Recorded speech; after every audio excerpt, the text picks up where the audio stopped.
Here we want to solve a system of 3 equations and 3 variables, and we can use a variety of techniques to solve the system, but in this video we're going to solve it using both the elimination and the substitution method, and we'll practice both of them. So what we want to do is we want to take this system of 3 equations and we want to make a system of 2 equations and 2 variables, which is a lot easier to solve. So the first thing we want to do is we want to choose a variable that we want to completely get rid of. So it could be x, y, or z, but we'll go ahead and choose z in this example. So I'm going to choose to eliminate z from all these equations and then make a new system of 2 equations that only contain x and y. And to do this, I'm going to start off by using the elimination method. So with the elimination method, I want to pick 2 equations. So I'm going to go ahead and number them first, 1, 2, and 3. So I'm going to start off with equation 1 and equation 2. So what I want to do is I have these 2 equations and I want to multiply one equation by a number so that when I later add these 2 equations together, my target variable, which in this case is z, will get canceled out. So I noticed that in equation 2 I have a positive 3z and in equation 1 I have a negative z. So I'm going to multiply equation 1 by positive 3. Positive 3 times equation 1 is going to give me 3x minus 6y minus 3z is equal to 3. I'm going to keep equation 2 the same, so I'm just going to rewrite it here. Negative x plus 3y plus 3z is equal to 4. And then now when I add them together, I get 2x minus 3y. My z's cancel out just like I wanted, and I get a 7. So here I used elimination on equation 1 and 2, and I eliminated the z. So now what I want to do is take equation 3, because I haven't used it yet, and then add it to either 1 or 2 to also get rid of z. So I'm going to go ahead and choose equation 1. So I'm going to add these 2 together. And the reason why I chose equation 1 is because z is already negative here and it's positive here. So all I have to do is just combine them. So I got x plus 2x, I get 3x. I have negative 2y plus negative 3y gives me negative 5y. And then I have negative z plus a positive z, which is 0, which is exactly what I wanted. And then I have 1 plus 10, which is 11. So this is what I get when I add equation 1 and equation 3. So now we have 2 new equations. We have equation number 4, and then I'm going to call this one equation number 5. And I can go ahead and make a new system of equations. Equation 4 is 2x minus 3y is equal to 7. And then equation 5 is 3x minus 5y is equal to 11. This one was 4, this one was 5. And now I have a much simpler system of equations which I can actually solve. And the reason why this system of 2 equations is valid is because I used all equations to get 4 and 5. So in equation 4 I used 1 and 2. And then in equation 5, I used equation 3, and then I just picked one of the ones I already used. So all 3 equations were used, and this is why this new system is still valid. So just to practice substitution, I'm going to use the substitution method to solve this system of equations. So what I'm going to do is I'm just going to take equation 4, and to use the substitution method, I'm going to solve this equation for one variable. So I'll just solve it for y. So I'm going to minus 2x from both sides. I get 3y is equal to 7 minus 2x. And then I'm going to divide both sides by negative 3. And then I'm going to get y is equal to negative 7 over 3 plus 2 over 3 times x.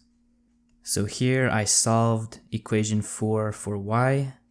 So to use the substitution method, I'm going to plug y is equal to negative 7 over 3 plus 2 over 3x into the other equation. So that way, when I rewrite my equation, number 5, I get 3x minus 5 times y, which equation 4 is telling me that y is equal to negative 7 over 3 plus 2 over 3x. And then I have my equals 11. And the reason why this works is because now I only have one variable. I have x. So I could go ahead and isolate x and find what it's equal to. So I'm going to go ahead and minus 3x from both sides. I get negative 5 times negative 7 over 3 plus 2 over 3x is equal to 11 minus 3x.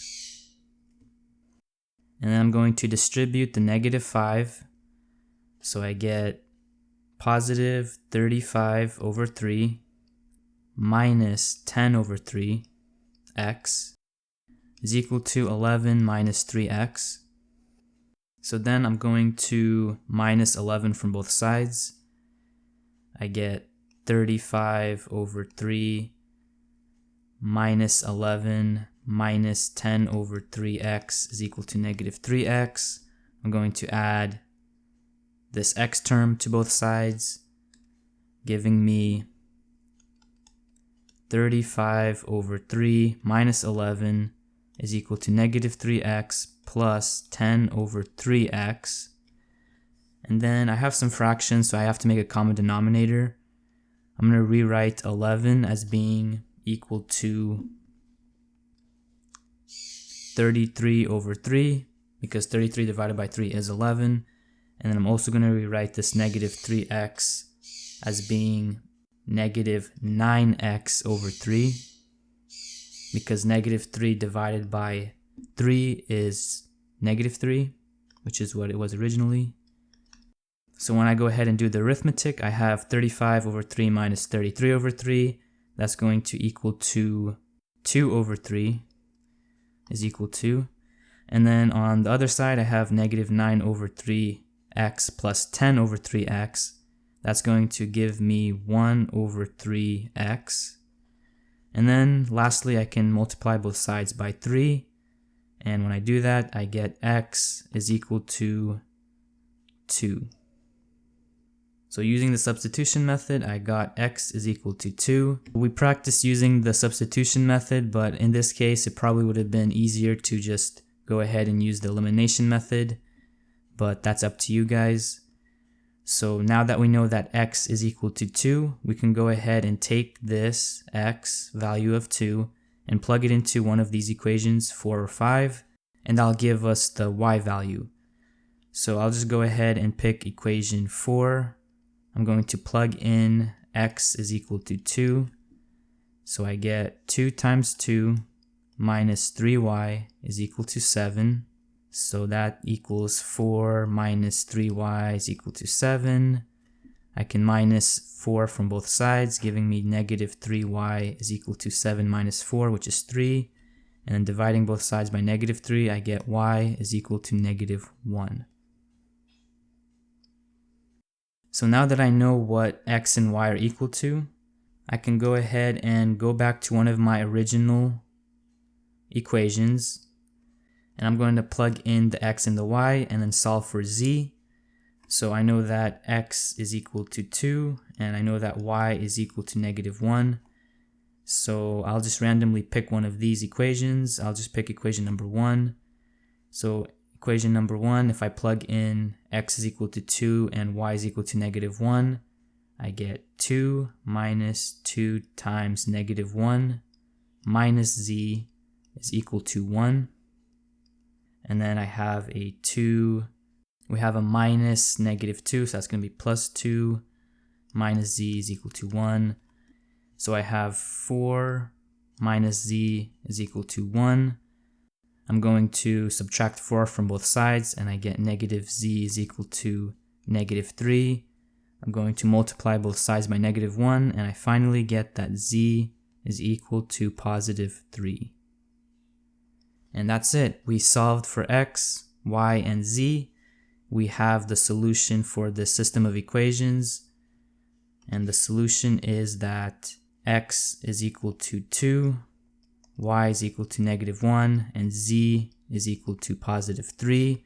I can also state this as a point. So I have 2, -1, and 3. And what this tells us is that at point 2, -1, and 3, these three lines intersect. And remember that this is an x, y, and z plane, so we have a three-dimensional plane. So that's why we have this extra z coordinate here.